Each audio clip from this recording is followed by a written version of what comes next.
Tá gravando aí, meu nego? Já? Tá, legal. Meu nome é Raul Santos Seixas.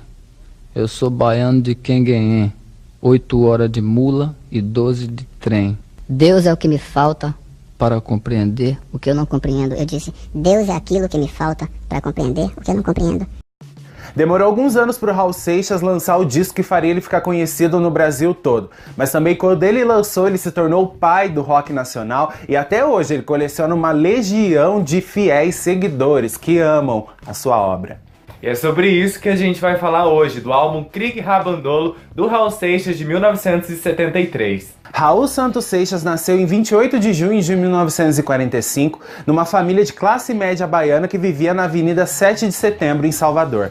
O seu pai, chamado Raul, também era engenheiro da Estrada de Ferro e sua mãe, Maria Eugênia, era dona de casa. Em 4 de dezembro de 1948, o Raul ganhou o seu único irmão, Plínio Santos Seixas, com quem ele viria a ter um bom relacionamento durante a infância. Ele passou numa boa pela fase do primário entre os anos de 52 e 56, mas a coisa ficou feia quando ele iniciou o ginásio no ano de 57, onde ele viria a repetir a segunda série por 3 anos. E um dos motivos que levaram a isso era porque ele matava as aulas para ouvir rock and roll numa loja da cidade que se chamava Cantinho da Música. Em 57, o Raul Seixas fundaria junto com o amigo Valdir Serrão o Elvis Rock Club. O Valdir Serrão, aliás, foi o responsável pelo Raul começar a sair de casa e encarar mais a rua. O Elvis Rock Club era uma gangue que saía por aí quebrando vidraça, roubando bugigangas, fazendo arruaça, procurando briga na rua. O Raul não gostava muito disso não, mas ele achava que o rock tinha essa personalidade rebelde, então por causa disso ele fazia. O Raul engomava o cabelo, né, fazia um topete, colocava a gola pra cima, um chiclete que ele ficava mascando e saía como um autêntico ídolo do rock and roll. Para coibir esse comportamento, a família dele matriculou ele num colégio interno de padres em 1960. Me deixa em paz, não quero mais saber de amar, nem quero mais lembrar o que passei da outra vez, meu bem. Foi nessa época que o Raul passou a se interessar muito por leitura, porque o seu pai era amante de livros e tinha uma grande biblioteca em casa. Então o Raul lia todos os volumes dessa biblioteca do pai. E não demorou muito para ele começar a criar suas próprias histórias. No caderno da escola ele inventava personagens, desenhava, fazia enredos, para depois vender tudo pro irmão, que acabava se interessando e comprava. O Raul Seixas era um fracasso na escola, porque ele sentia que nada que a escola estava tentando ensinar para ele gostaria de saber. Só que ele amava a literatura, então tudo que ele queria saber, ele aprendia nos livros, em casa e na rua. Antes da música, o Raul tinha o grande sonho de ser escritor, assim como Jorge Amado, um dos seus preferidos. Ele formou uma banda de rock, numa época em que ninguém sabia o que era o rock and roll lá em Salvador, porque o som que predominava por lá era o do Luiz Gonzaga. Pra vocês terem uma ideia, tocava em todo lugar, inclusive nos altos-falantes das praças. Com o passar do tempo, a banda do Raul teve várias formações e vários nomes, até que em 64 ela começou a ficar muito famosa em Salvador e foi rebatizada como Os Panteras. Em 67, o Raul Seixas se apaixonou e começou a namorar Edith Wisner, que era filha de um pastor protestante americano. O pai dela, lógico, não aceitou o namoro de jeito nenhum, afinal, onde já se viu a filha dela namorar um cara que tocava rock? Em 6 meses ele completou o 2º grau, fez um cursinho pré-vestibular e passou em Direito, Filosofia e Psicologia. Aí o pai dela aceitou o casamento. Eles chegaram a se casar. Pouco tempo depois, o Raul abandonou os estudos, voltou a tocar com os Panteras e eles receberam um convite do Gerry Adriani para partir para o Rio de Janeiro. Em 68, Raulzito e os Panteras gravaram pela EMAI Odeon seu primeiro e único disco, que não teve sucesso nem de crítica e nem de público. Eles eram 4 rapazes inexperientes, recém-chegados da Bahia, que queriam fazer um trabalho de alta qualidade musical, mas a gravadora só pensava em algo comercial. E tinha o fato também de a Jovem Guarda estar praticamente acabada, e o que estava fazendo muito sucesso naquela época era o tropicalismo, com seus arranjos psicodélicos e guitarras distorcidas. O Raul, por exemplo, morava em Ipanema e ia até o centro da cidade a pé para divulgar as suas músicas e não obtinha sucesso. Eles recebiam ajuda do Gerry Adriani, que às vezes chamava eles para ser banda de apoio nos shows dele. Isso ajudou muito o Raul Seixas a ganhar experiência de palco. O Raul chegou a passar fome nesse período, como ele escreveu uns anos depois na letra de Ouro de Tolo. Não tendo outra saída, o Raul pegou sua guitarra e voltou para Salvador.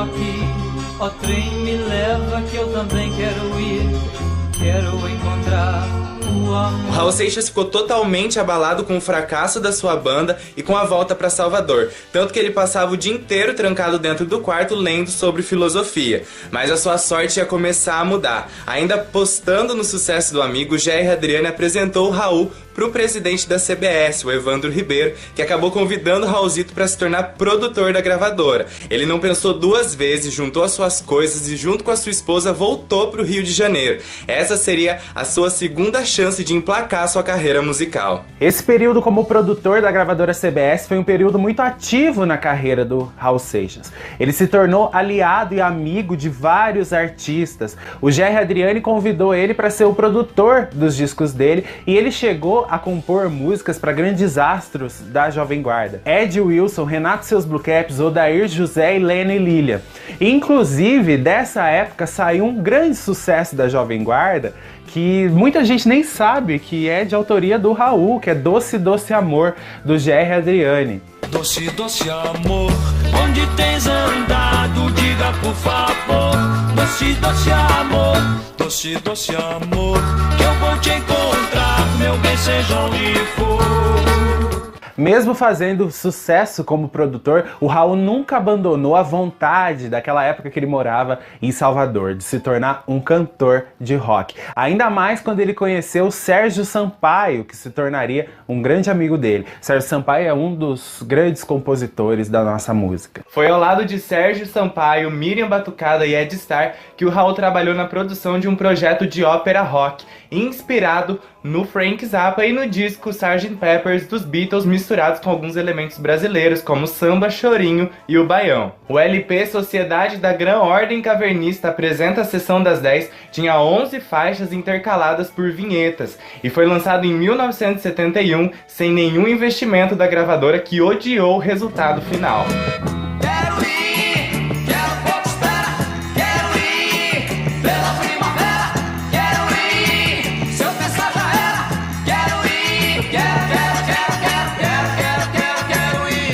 Existe uma lenda dizendo que esse disco foi feito à noite, de madrugada, tipo, sem o conhecimento da gravadora. Mas, na verdade, o Ed Star já deu uma entrevista dizendo que não, que foi um trabalho profissional, que a gravadora tinha conhecimento sim do que eles estavam fazendo. Só que aí, depois de um tempo desse lançamento, o Raul recebeu um ultimato da gravadora. Olha aqui, meu filho, você quer trabalhar com a gente, você escolhe ou produtor ou como cantor, o que pra nós não vai rolar. E aí o Raul se encheu o saco e resolveu deixar a CBS. Pouco tempo depois, em 1972, o Raul Seixas viria a conhecer o Paulo Coelho, um poeta que era ativo no movimento hippie e que tinha fundado uma revista chamada 2001, que falava sobre física, discos voadores e também sobre a ideologia do mago Aleister Crowley. Era ali que iria começar uma parceria que daria muitos frutos para nossa música e também o interesse do Raul pela tal da sociedade alternativa. Convencido pelo Sérgio Sampaio, ainda em 72, o Raul participou do Festival Internacional da Canção e chegou na final com duas músicas de autoria sua, Let Me Sing, interpretada por ele mesmo, e Eu Sou Eu e Nicuri é o Diabo, interpretada pela Lena Rios e os Lobos. Let me sing, let me sing, let me sing my rock and roll. Let me sing, let me sing my blues and gold. Let me sing, let me sing. Devido ao sucesso do festival, o Raul conheceu o Roberto Menescal, que ofereceu para ele um contrato na Polygram para gravar um disco pelo selo Philips. O Raul chegou na Polygram com o status de um grande produtor e teve total liberdade para criar esse seu primeiro disco. Ele tinha adquirido vários conhecimentos sobre a indústria da música nessa época que ele trabalhou como produtor. Então ele entendia muito bem como você fazer uma capa chamativa, como você fazer a divulgação, como você ordenar até as canções no disco e também a utilização de efeitos sonoros modernos que estavam sendo muito usados naquele período. O cara estava preparado, né? Tava com bala na agulha para fazer um descasso. Essa aqui é a capa do disco. O nome Krieg Rabandolo saiu do grito de guerra do Tarzan nos quadrinhos da editora Ebal. Krieg Rabandolo significa cuidado, aí vem o inimigo. No caso, o inimigo seria o próprio Raul Seixas dizendo para a ditadura militar, que estava firme e forte naquele momento, tomar cuidado com a chegada dele. Vocês vão perceber que esse disco aqui, ele é muito subversivo. Quase todas as letras falam sobre esse período e são uma afronta ao regime militar. Muita gente vem aqui nos comentários reclamar quando a gente cita o regime militar, dizendo que isso é história para boi dormir, que a ditadura não existiu, que na verdade isso é papo de esquerdista para enganar a trouxa, que os livros de história estão errados, mas não tem jeito, não tem como a gente falar desse disco aqui, por exemplo, e de tantos outros que a gente já falou aqui na Vinilteca, sem citar o regime militar, porque essa obra aqui, sem citar, não faria o menor sentido. Essa capa aqui, com o Raul no fundo preto, com os braços abertos, relembra Jesus Cristo, que, segundo a Igreja Católica, ele veio na Terra para passar os ensinamentos de paz e de amor de Deus. E o Raul, nessa época, já estava enveredando pelo caminho da sociedade alternativa. Então ele quis fazer uma alusão de que ele era um cara que tinha vindo à Terra para passar esses ensinamentos da sociedade alternativa e que, com certeza, seria crucificado por isso. Inclusive, aqui na mão dele, ó, tem o símbolo da sociedade alternativa, que faria uma alusão às chagas de Cristo. O Paulo Coelho já deu entrevista dizendo que o Raul, nesse período, se achava como se ele fosse um escolhido, um eleito que tinha vindo para desempenhar uma missão. As manifestações também acontecem na contracapa. A contracapa sugere uma pichação no muro, que era a única maneira, naquele ano de 73, que as pessoas tinham de se manifestar, que era pichando palavras de ordem contra a ditadura nos muros. Então, aqui já seria um aviso do Raul de que esse disco aqui também era uma manifestação contra tudo isso que estava acontecendo. Aqui na capa tem a letra completa de Rock Xixi, né, que é uma das músicas do disco. Aqui outra foto do Raul usando esse medalhão do Nepal, que ele também está usando na foto da capa. Ele pelo menos esperava que fosse ascender profissionalmente e isso aconteceu, e muito, com o lançamento desse disco. Vale lembrar que a concepção da capa e da contracapa do Krieg Rabandolo são do artista plástico Aldo Luiz, do Raul, do Paulo Coelho e das suas respectivas esposas, Edith e Adalgisa. Antes da gente falar sobre cada música do disco, a gente quer mostrar pra vocês isso que tá compondo o nosso cenário hoje, que é esse filtro dos sonhos. Olha só que bacana, ele é inspirado na capa do disco Dark Side of the Moon, do Pink Floyd. Ele foi feito pela artista Camila Martins, que faz um trabalho muito bacana com artesanato. Se você quiser conferir o trabalho dela, é só acessar o link que a gente vai deixar aqui na descrição, tá? Um link de uma página dela lá no Facebook. Ela faz para venda também, tenho certeza que você vai gostar, beleza? O disco abre com uma vinheta, um recurso que o Raul usou muito no disco A Sociedade da Gran Ordem Cavernista. Ele aparece aos 9 anos de idade cantando a música Good Rockin' Tonight do cantor Roy Brown, inspirado na versão do Elvis Presley. A gravação é bem precária e antiga, e no final o Raul é apresentado pelo irmão, que acaba se confundindo e chamando ele pelo nome do pai.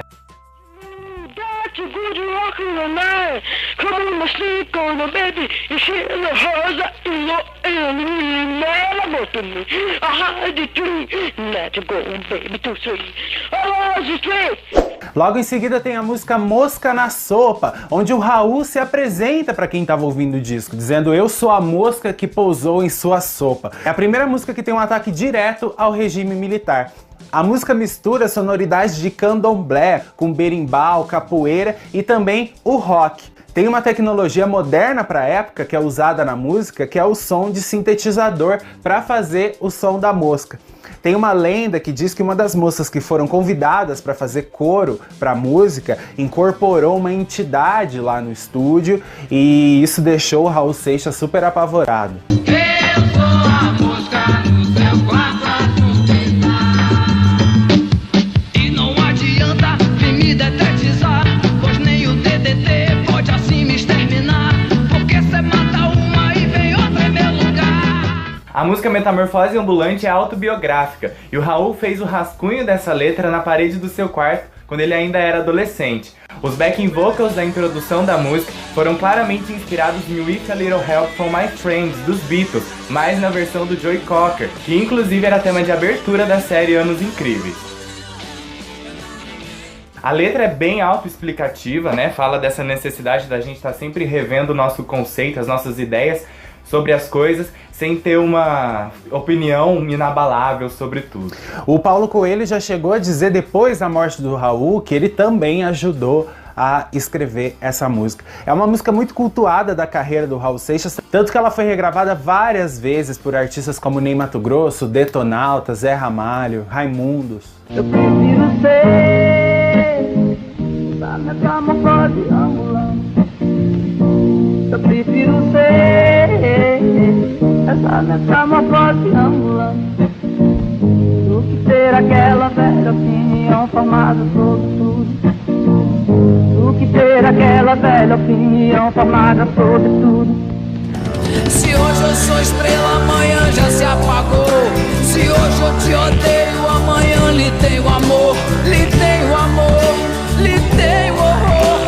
Lhe faço amor, eu sou um ator. A música Dentadura Postiça foi escrita pelo Raul e vem num estilo de canção gospel dos Estados Unidos. Nela, a voz do Raul vai intercalando com a voz do coro, que é bem marcado. A música vai subindo de tom a cada verso. Explicar a letra fica muito mais fácil se você substituir dentadura por ditadura. E ele fala de uma maneira positiva sobre isso, dizendo que o sol ia sair outra vez e que a ditadura iria cair.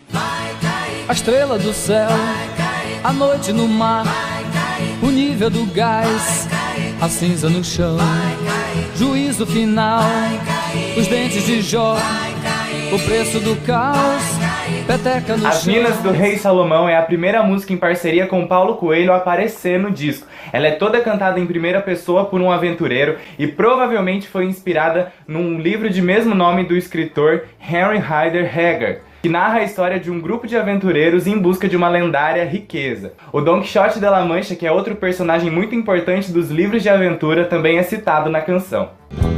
Entre e vem correndo para mim, meu princípio já chegou ao fim. O que me resta agora é o seu amor. Traga sua bola de cristal e aquele incenso do Nepal que você comprou num camelô. A música A Hora do Trem Passar é toda trabalhada no violão, até romper no final num grande coro que lembra Hey Jude dos Beatles, que sempre foi uma banda de referência para o Raul Seixas durante toda a sua carreira. Vale lembrar também que sempre que o Raul citava a palavra trem em suas músicas nesse período, ele queria falar da morte. Um exemplo disso é a música Trem das Sete, que tem no disco Guita. Diga, meu amor, pois eu preciso escolher apagar as luzes, ficar perto de você, ou aproveitar a solidão do amanhecer. O Raul Seixas pediu pro Paulo Coelho uma música que falasse sobre Al Capone. E aí o Paulo Coelho apareceu com um texto difícil e imenso e o Raul não gostou. Depois de muita conversa entre eles, o Raul conseguiu transformar a música num rock delicioso, uma das músicas que foram mais aceitas do disco Krieg Rabandolo. Ela é bem dançante também. Na letra, o Raul cita figuras históricas como Jimi Hendrix, Lampião, Júlio César, Jesus Cristo e dá conselhos a eles. A letra dizia algo assim, tipo, galera, dá no pé porque aqui a coisa tá feia e vai ficar mais feia ainda, né? No final, aquela parte, eu sou astrólogo e conheço a história do princípio ao fim, com certeza era coisa do Paulo Coelho, né? Mas diferente das músicas que eram feitas naquela época para falar sobre a ditadura, por exemplo, Chico Buarque, a música do Raul não era depressiva, muito pelo contrário, ele usava o deboche para fazer a crítica que ele queria. Foi esse uso do humor para tocar em temas sérios que o Raul usou durante quase toda a sua carreira, que fez ele ser aceito dentro do público que era mais popular e do público que era mais consciente, mais preocupado com a situação do país. O Paulo Coelho e o Raul chegaram a tirar uma foto vestidos de mafiosos, né, meio gangsters norte-americanos, para divulgar a música Al Capone na mídia. Hey, Jimi Hendrix, abandona o palco agora. Faça como fez Sinatra, compra um carro e vai embora. Hey, Lampião, tá do pé, desapareça, pois eles vão à feira exibir tua cabeça. Hey, Al Capone, hey, se te venda, já sabem do teu furo nego no imposto de renda. Eu sou astrólogo. O Raul certa vez escreveu uma canção romântica chamada Love I Was To Go, que ele tinha a intenção de mandar pro Elvis Presley gravar, mas isso acabou não acontecendo. Um tempo depois ele acabou mexendo nessa letra que virou How Could I Know, uma balada em inglês que entrou no Krieg Rabandolo. Ela tem uma letra que estimula o jovem a não ficar parado, viver a sua própria história sem abaixar a cabeça e fazer a revolução. But hey, how could I know the wind would blow with the rain? Hey. A música Rock Xixi começa com um riff do baixo do Paulo César Barros, né, que participava do Renato Seus Blue Caps. O nome nada mais era do que a mistura de rock com machixe, né? Muito fundamentalista religioso já chegou a dizer que a letra foi feita como se o diabo cantasse em primeira pessoa. A letra fala sobre a força bruta aplicada pelo governo, mas ela não é uma letra pessimista, porque ela diz depois que a gente pode inverter essa força, que essa força não precisa ser só física. Que esse jovem com esse way of life, né, esse modo novo de vida, com a calça colorida e o cinto cintilante, também era uma grande ameaça a esse poderio todo. Vê se me entende, olha o meu sapato novo, minha calça colorida, o meu novo way of life. Eu tô lindo, porém bem mais perigoso. Aprendi a ficar quieto e começar tudo de novo. O que eu quero. Aqui no Brasil, naquela época, tinha muito artista lançando músicas com o espírito meio derrotado, dizendo que a ditadura tinha vencido e tudo estava perdido. Isso também estava acontecendo no mundo todo. Inclusive, John Lennon lançou a teoria de que o sonho tinha acabado. E para rebater tudo isso, o Raul Seixas compôs a música Cachorro Urubu. Segundo o próprio Raul, o Cachorro Urubu era o líder de uma tribo indígena que tinha declarado guerra sozinha aos Estados Unidos e que foi dizimada. Na letra da música tem 2 jogos de palavras que foram usados aí pra driblar a censura. A primeira delas que aparece é o que houve nessa trança vai mudar a nossa dança, né? Ele estava querendo se referir à França, que a população em 68 se opôs ao regime totalitário. E a outra é sou o cachorro urubu em guerra com o ZU. Na verdade ele estava querendo dizer em guerra com o EU, os Estados Unidos, que na época diziam que tinham financiado o golpe militar aqui no Brasil. Todo jornal que eu leio me diz que a gente já era, que já não é mais primavera. Oh baby, oh baby. A música Ouro de Tolo é uma das mais bonitas da música popular brasileira, uma das letras mais bem construídas, e ela fecha o álbum Krieg Rabandolo. Ela foi lançada anteriormente num compacto que fez muito sucesso. A letra fala de um homem que tinha conquistado tudo na vida e aí de repente ele percebe que a vida não é só bens materiais e que com esses bens materiais ele não consegue se sentir completo. O Raul conseguiu escrever uma letra complexa, grande, que não tem refrão, ela é praticamente toda falada no melhor estilo Bob Dylan. Eu devia estar contente porque eu tenho um emprego, sou dito cidadão respeitável e ganho 4.000 cruzeiros por mês. Eu devia agradecer ao senhor por ter tido sucesso na vida como artista. Eu devia estar feliz porque consegui comprar um Corcel 73. Foro de Tolo é uma crítica ao consumismo brasileiro que estava começando a nascer muito forte naquele período da década de 70 por causa do tal milagre econômico, né, promovido pelo regime militar. No dia 7 de junho de 73, o Raul, com seu violão, saiu pelas ruas do Rio de Janeiro cantando a música Ouro de Tolo, uma maneira de divulgar o seu novo disco. E apesar dessa passeata ter um ar meio de improviso, uma coisa de última hora, as autoridades sabiam muito bem tudo o que ia acontecer. A aparição do Raul Seixas e do Paulo Coelho fez tanto sucesso que naquela noite eles apareceram no Jornal Nacional. Era o que o Raul precisava para ele ficar conhecido no Brasil todo e começar a juntar muito público em torno da sua obra e se tornar o artista tão brilhante com as portas abertas no mercado que ele virou. Eu aqui não me sento no trono de um apartamento com a boca escancarada, cheia de dentes, esperando a morte chegar. Porque longe das cercas embandeiradas que separam quintais. A primeira versão do disco Krieg Rabandolo terminava com uma outra vinheta, com o Raul Seixas meio que se apresentando, dizendo algumas frases sobre Deus e também brincando com a rotação da sua própria voz. Essa vinheta acabou sendo retirada nos outros lançamentos, porque o Raul já tinha uma carreira consolidada, então o disco não precisava mais daquela vinheta que sugeria uma apresentação do Raul Seixas. Meu nome é Raul Santos Seixas. Eu sou baiano de Quenguém, 8 horas de mula e 12 de trem. Mas que o meu é doce? É coisa de que me nego a afirmar. O Raul iniciou uma turnê para divulgar o seu disco Krieg Rabandolo e nos shows ele distribuía um gibi que explicava os fundamentos da sociedade alternativa que ele queria fundar junto com o Paulo Coelho. Era uma sociedade que tinha como ensinamentos a lei do Aleister Crowley. E na verdade ela não era um movimento político, na verdade era um movimento de mudança de pensamento da população. As pessoas deixarem esse lado consumista e racional de lado e começar a trabalhar mais com a imaginação.